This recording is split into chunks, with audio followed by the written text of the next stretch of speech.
Question number दूसरे के पहले में P X is equal to मुझे क्या दे रखा है, मुझे दे रखा है 2x³ plus x² minus 2x minus 1 और जी एक्स इज इक्वल टू क्या दे रखा है बच्चों, इधर रखा है x+1। ठीक, तो आप क्या करेंगे, आप gx, ये कह रहा है कि gx px का गुणनखंड है कि नहीं है, और gx कौन है, x+1, तो कहीं ना कहीं वो कह रहा है x+1 इसका एक गुणनखंड नहीं है। तो आप क्या करेंगे, x+1 इज इक्वल टू 0 रखेंगे, तो x इज इक्वल टू आया -1, p x की जगह रखोगे -1, 2 -1 की होल पावर 3 और प्लस -1 का स्क्वायर -2 इंटू एक्स की जगह -1 इंटू -1। जहाँ जहाँ x है वहाँ वहाँ -1 रख देंगे, जहाँ जहाँ x है वहाँ वहाँ -1, जहाँ जहाँ x है वहाँ वहाँ -1। हमने क्या बताया आपको कि भैया माइनस की पावर कभी भी विषम संख्या हो तो माइनस जिंदा रहेगा, प्लस माइनस की पावर सम संख्या हो तो माइनस गायब हो जाएगा, 1 का स्क्वायर 1 रहेगा, माइनस इंटू माइनस प्लस, 2 एकम 2 -1, तो प्लस इंटू माइनस माइनस, 2 एकम 2 प्लस 1 प्लस 2 -1, -2 प्लस 2 गायब, +1 -1 गायब, ये क्या मिल गया भैया हमें 0। अरे p -1 किसके बराबर आ गया, 0 के बराबर, अतः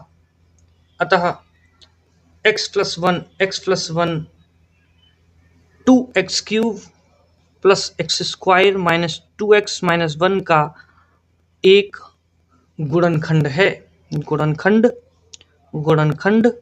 है।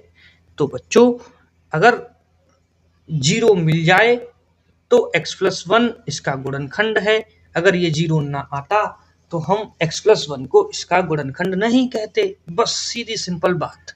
ठीक है, तो मैं क्वेश्चन नंबर जा रहा हूं बच्चों दूसरे के दूसरे पे। ठीक है, तो आप देखें फटाफट।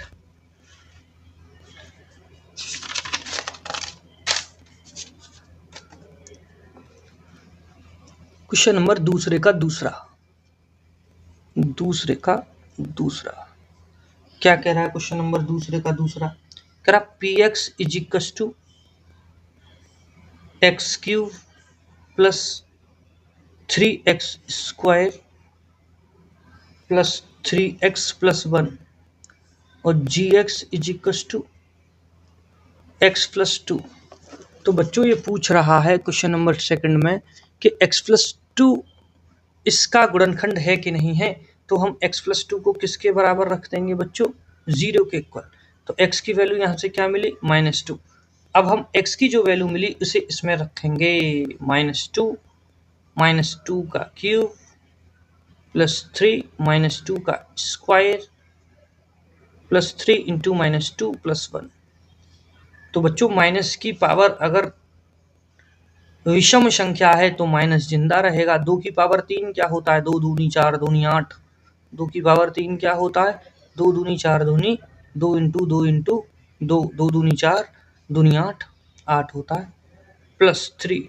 माइनस की पावर अगर सम संख्या है तो माइनस गायब हो जाएगा, 2 का स्क्वायर क्या होता है 4, प्लस इंटू माइनस माइनस, 3 दूनी 6 प्लस 1 तो -8 प्लस 4 दिया 12 -6 प्लस 1।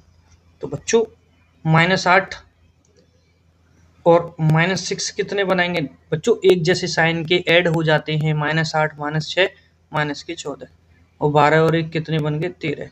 तो -14 प्लस 13 क्या देगा भैया, -1 देगा। तो p-2 की वैल्यू आपको क्या मिली, -1 मिली। तो आप कहेंगे p-2 does not equal to 0, p-2 0 नहीं है, कुछ और है। p-2 की वैल्यू क्या 0 मिली, नहीं मिली। तो p-2 0 के बराबर नहीं है, इसीलिए x+2 किसका, x³ plus 3x² plus 3x plus 1 का एक गुणनखंड नहीं है, गुणनखंड नहीं है। ठीक है बच्चों, तो हम चले गए अब क्वेश्चन नंबर कौन से पर, 3 पे, दूसरे का तीसरा क्वेश्चन नंबर है बच्चों, दूसरे का तीसरा। तो पी एक्स इजिकल्स टू इनने क्या दे रखा है हमें, x cube minus 4x square plus x plus 6। और बच्चों जी एक्स इजिकल्स टू क्या दे रखा है, x माइनस 3। तो हमें चेक करना है कि x माइनस 3 इसका एक गुणनखंड है कि नहीं है, x माइनस 3 इसका एक गुणनखंड है कि नहीं है। तो हम x माइनस 3 को किसके इक्वल रखेंगे, 0 के इक्वल। तो x इजिकल्स टू क्या मिलेगा बच्चों, 3। तो x इजिकल्स टू जो 3 मिला इसे रख देंगे यहाँ पर 3। तो 3 की पावर 3 माइनस 4, 3 का स्क्वायर प्लस 3 प्लस 6। तो 3 की पावर 3 क्या देता है भैया, कि 3 बार गुणा में लिख लो, 3 तिया 9 तिया 27। तो 27 माइनस 4, 3 का स्क्वायर 3 तिया 9 और 3 प्लस 6। तो 27 9 चौक 36 प्लस 6 और 3 9। तो 27 और 9 कितने होते हैं बच्चों, 36 माइनस 36 प्लस 36 माइनस 36 0। अरे P3 की वैल्यू क्या मिल गई, 0 मिल गई। तो तुम कहेंगे अतः, यही लिख दो, अतः अतः अतः g x minus 3 x cube minus 4x square plus x plus 6 का एक गुणनखंड है, का एक गुणनखंड है।